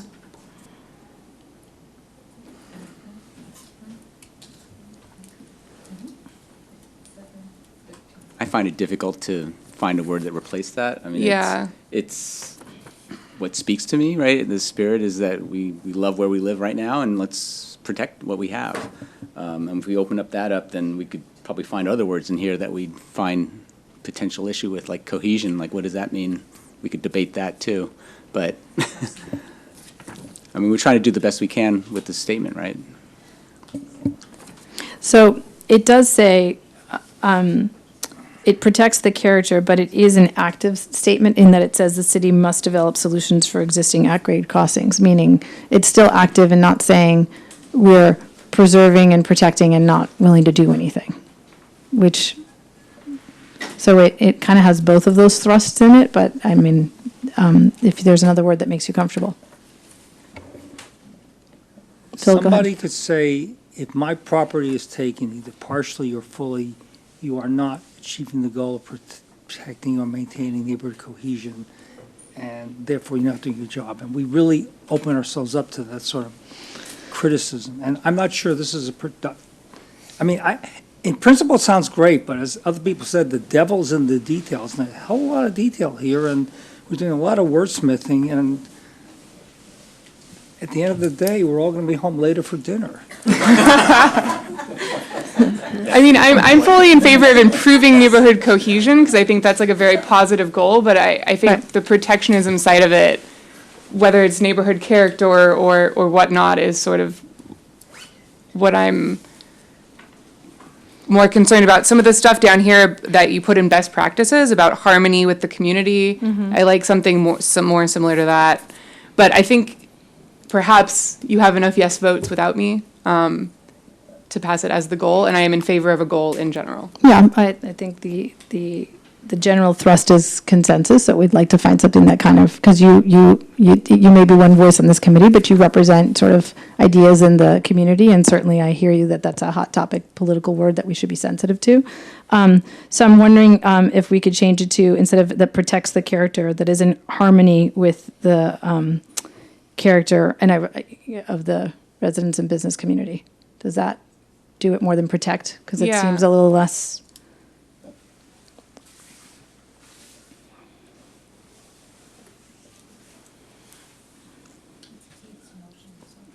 Yeah, Keith, it's your motion. I have to note that the public has shown its interest in this topic by voting out, by leaving.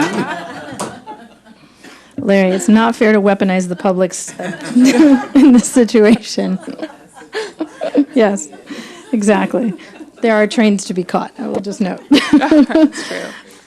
Okay, so Keith, you're okay with, Can you just read that sentence? I can't because I don't have it. It is, it's a long sentence, so I'm gonna read the whole thing just to make sure everyone's with me. The city must develop solutions for existing at-grade crossings that support a safe corridor that improves circulation for all modes, though that's the same in parentheses, in all directions, that improve neighborhood cohesion while minimizing noise, vibration, visual, and other environmental impacts, and that is in harmony with the character of our residential and business communities.